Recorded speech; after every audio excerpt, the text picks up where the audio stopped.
Hello भाइयों, आज मैं बात करने वाला हूँ जिन्बू के 14 वेपन्स के बारे में जिन्हें वो अपने साथ हमेशा कैरी करता है। इस लिस्ट में मैं सबसे वीकेस्ट वेपन से शुरू करके सबसे स्ट्रॉन्गेस्ट वेपन के बारे में बात करूंगा। So let's begin. नंबर 1 पर है किम शांगशिक स्वॉर्ड। शुरुआत में ये स्वॉर्ड किम शांगशिक को बिलोंग किया करती थी, जो कि एक सी ग्रेड हंटर था जिसने डबल डंजन से भागते वक्त इस स्वॉर्ड को गिरा दिया था। बाद में जिन्बू अपनी अवेकनिंग के बाद इस स्वॉर्ड को कैरी करता है। वैसे तो ये एक नॉर्मल स्वॉर्ड है और इसमें कोई मैजिकल पावर भी नहीं है, लेकिन हेबजियोंग सब स्टेशन डंजन के वक्त जिन्बू ने इसी स्वॉर्ड का इस्तेमाल करके जायंट वोल्स, मॉन्स्टर कैट और रैबिट मंकी का सामना किया था। डंजन्स ब्रेकिंग वक्त पर जिन्बू इस स्वॉर्ड को ब्लू गोलम के सर में फेंक कर मारता है ताकि वो उसे मार सके, जिसके बाद जिन्बू इस स्वॉर्ड को आगे कैरी नहीं करता है। नंबर 2 पर है कास्कास वेनम फैंग। ये डैगर जो कि एक सी रैंक वेपन है, जिन्बू को ब्लू वेनम फैंग कास्का को मारने के बाद मिलता है। शुरुआत में ये डैगर काफी ज्यादा इंपॉर्टेंट था, बट आगे चलकर ये डैगर काफी फीका पड़ जाता है। ये डैगर नॉर्मल एनिमीज को मारने के काम आता है। इसके अटैक से एनिमीज की बॉडी में पॉइजन एंटर कर जाता है जो उन्हें पैरालाइज कर देता है। नंबर 3 पर है नाइट किलर। ये एक बी रैंक डैगर है जिसे जिन्बू जॉब चेंज क्वेस्ट डंजन के वक्त पर सिस्टम शॉप से खरीदता है। ये आर्मर को आसानी से बेच सकता है। ये डैगर सभी अटैक्स के डैमेज को 15% तक बढ़ा देता है और अपने ओनर की एजिलिटी को 10% तक एनहेंस कर देता है। नंबर 4 पर है बारूकास डैगर। ये डैगर बारूका के पास हुआ करता था, जिसे हराने के बाद जिन्बू उसकी शैडो एक्सट्रैक्ट करने की कोशिश करता है, लेकिन बारूका की शैडो एक्सट्रैक्ट नहीं हो पाती है, जिस वजह से जिन्बू उसका डैगर ले लेता है। ये डैगर एक ए रैंक वेपन है और ये अपने ओनर की स्पीड को 10+ इंक्रीज कर देता है। जिन्बू इसका इस्तेमाल कारगिल गन डंजन में कारगिल गन और उसकी आर्मी को हराने के लिए करता है। नंबर 5 पर है red knights helmet. Solo leveling series के दौरान जिन्बू कभी भी हमें आर्मर के साथ दिखाया नहीं गया, लेकिन इसका मतलब ये नहीं है कि कभी उसने आर्मर यूज नहीं किया। अपनी जॉब चेंज क्वेस्ट के दौरान सन जिन्बू ने अलग अलग आर्मर के पीसेस को हासिल किया था और उन्हें यूज भी किया था, लेकिन उसका आर्मर दिखाई नहीं देता है क्योंकि सिस्टम उसे इनविजिबल कर देता है। जैसा कि फैंस जानते हैं, सन जिन्बू की बैटल इग्रेस के साथ कोई आसान काम नहीं थी। जहां इग्रेस को हराने के बाद सन जिन्बू उसका रेड नाइट हेलमेट ले लेता है। ये एक एस रैंक आर्मर है। इस हेलमेट को जो कोई भी पहनता है, ये उसे होने वाले फिजिकल डैमेज को 15% तक कम कर देता है और उसकी स्ट्रेंथ और स्टेमिना को 20 पॉइंट तक बढ़ा देता है। नंबर 6 पर है डीमन मोनार्क सेट। इस आइटम का नाम सुनकर तुम्हें लग रहा होगा कि ये कोई फाड़ू आइटम है जो कि डीमंस आर्मी समन करने की एबिलिटी प्रोवाइड करता होगा या फिर कोई गॉड लाइक एबिलिटी प्रोवाइड करता होगा, लेकिन मैं तुम्हें बता दूं कि ये ऐसा कुछ भी नहीं करता है, बल्कि ये सिर्फ स्टैट्स पॉइंट को इंक्रीज करता है। इस आइटम के 3 पार्ट्स हैं, जिसमें कि पहला है ईयर रिंग, जो कि जिन्बू को 20+ वाइटैलिटी और स्ट्रेंथ प्रोवाइड करता है। जिन्बू को ये ईयर रिंग्स वल्कन से मिलते हैं, जो कि डीमन कैसल के 50th फ्लोर पर होता है। दूसरा आइटम है डीमन मोनार्क्स नेकलेस, जो कि जिन्बू को डीमन बॉस मैटस से मिलता है। ये जिन्बू को 20+ एजिलिटी और इंटेलिजेंस प्रोवाइड करता है। तीसरा आइटम है डीमन मोनार्क रिंग, जो कि डीमन किंग बैरन से मिलती है और ये जिन्बू को 20+ सेंस प्रोवाइड करती है, साथ ही साथ 20+ एक्स्ट्रा इंटेलिजेंस प्रोवाइड करती है। नंबर 7 पर है ऑर्ब ऑफ एवरीज। इसे स्पीयर ऑफ एवरीज के नाम से भी जाना जाता है। ये एक पावरफुल मैजिकल आइटम है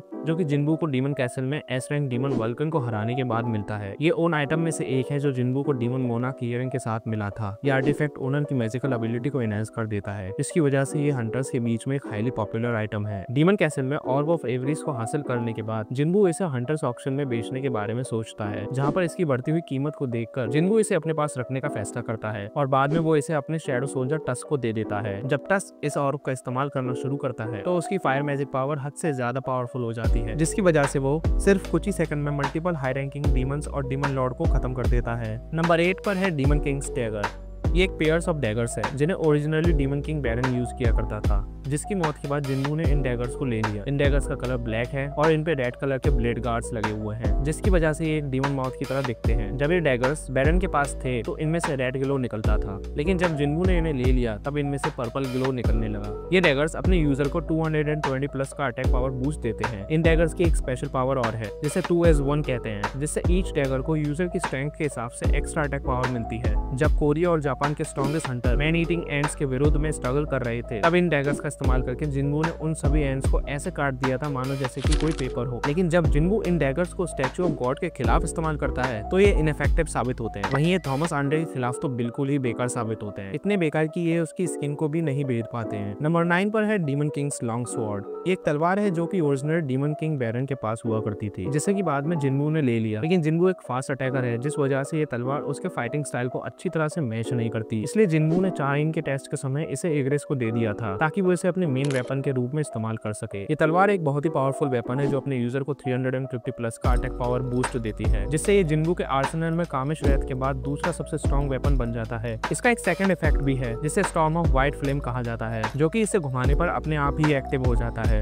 जो कि एक स्मॉल स्केल थंडरस्टॉर्म को एक सर्टेन एरिया में समन करता है। नंबर 10 पर है कामिश रेत। ये एक पेयर ऑफ डैगर्स है जो कि ड्रैगन कामिश के दांत से बना हुआ है और ये सोलो लेवलिंग के सबसे स्ट्रॉन्ग मैजिकल वेपन्स में से एक है। जब कामिश ने सोलो लेवलिंग वर्ल्ड में लगभग सारे मोस्ट पावरफुल हंटर्स और सारी ह्यूमैनिटी को खत्म कर दिया था, तब उसे हराने के लिए अमेरिका का सबसे स्ट्रॉन्ग हंटर थॉमस आंड्रे लड़ता है। थॉमस फाइट के बीच में कामिश के सबसे बड़े और तीखे दांत को उखाड़ लेता है। कामिश की मौत के बाद अमेरिकन गवर्नमेंट ये दांत एक निशानी के रूप में रखने के लिए थॉमस को दे देती है, पर थॉमस इससे एक वेपन बनाने के बारे में सोचता है। क्योंकि ये दांत एक लॉन्ग स्वॉर्ड बनने के लिए काफी छोटा था, इसलिए इसे एक पेयर ऑफ डैगर में क्राफ्ट किया जाता है। लेकिन क्योंकि थॉमस एक असैसिन टाइप हंटर नहीं है, इसलिए उसने इन डैगर्स का यूज कभी नहीं किया और अपने गिल्ड मेंबर्स को भी यूज करने की परमिशन कभी नहीं दी। इस वजह से ये डैगर्स स्कैवेंजर गिल्ड के अंडरग्राउंड बेसमेंट में 8 साल तक बेकार पड़े रहे, जब तक थॉमस ने इन्हें जिन्बू को गिफ्ट करने का फैसला नहीं किया, ताकि बदले में जिन्बू उसकी और उसके गिल्ड मेंबर्स की जान बख्श दे। इन डैगर्स की स्टैगरिंग 1500 प्लस की अटैक पावर और अपनी खुद की स्ट्रेंथ की वजह से जिन्बू इनका यूज लेसर मोनार्क को हराने के लिए करता है। लेकिन चाहे कामिश रेत दूसरे मोनार्क के खिलाफ कितना भी पावरफुल हो, या आंतरिस जो कि सबसे पावरफुल मोनार्क है उसके अगेंस्ट बिल्कुल ही इनइफेक्ट साबित होता है। ये डैगर्स उसकी स्किन तक को स्क्रैच नहीं कर पाते हैं। नंबर 11 पर है the holy water of life. ये एक कंज्यूमेबल आइटम है जिसे सिस्टम ने बनाया है। ये इतना रेयर आइटम है कि इसके बारे में माना जाता है कि ये एक मिथ है। जिन्बू ने इसकी रेसिपी को अपने दूसरे ट्रिप के दौरान डीमन कैसल में डिस्कवर किया था। The holy water of life एक मैजिकल पोशन है जो कि किसी भी बीमारी को क्योर कर सकता है और ये इटर्नल स्लंबर का एकमात्र इलाज है। पर अफसोस जिन्बू सिर्फ इसकी 6 बॉटल ही बना पाता है, क्योंकि इसे बनाने के लिए जिन इंग्रेडिएंट्स की जरूरत होती है वो बहुत रेयर है। ओरिजिनल टाइमलाइन में जिन्बू इसे 2 बार यूज करता है। पहली बार अपनी माँ पर ताकि उसे इटर्नल स्लंबर से क्योर कर सके, और दूसरी बार जिन्हो के पिता पर यूज करता है सेम रीजन के लिए। रिवाइज टाइमलाइन में जिन्बू इसे गोगन ही पर आखिरी बार यूज करता है, जिससे वो 10 साल ज्यादा जीता है। नंबर 12 पर है द कप ऑफ रीइंकार्नेशन। इस आइटम को एब्सोल्यूट बीइंग ने बनाया था। इस आइटम के पास एक यूनिक एबिलिटी है जिससे कि टाइम को 10 साल पीछे तक रिवाइंड किया जा सकता है, लेकिन इसके पास अनलिमिटेड पावर नहीं है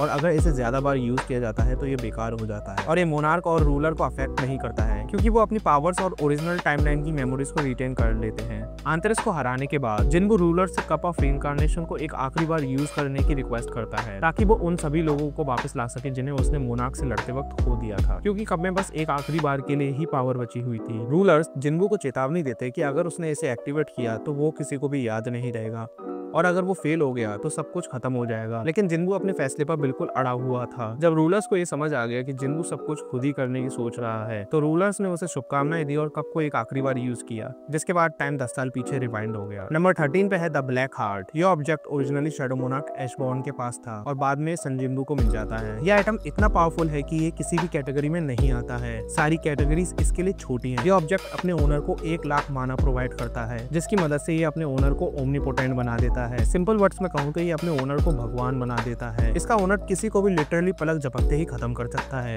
इसे पाने के बाद जिन्बू एशबॉर्न जितना पावरफुल तो बन जाता है, साथ ही साथ वो एशबॉर्न की सभी पावर्स को भी यूज कर सकता है। ये ऑब्जेक्ट ओरिजिनली शैडो मोनार्क एशबॉर्न के पास था, लेकिन बाद में जिन्बू के पास आ जाता है।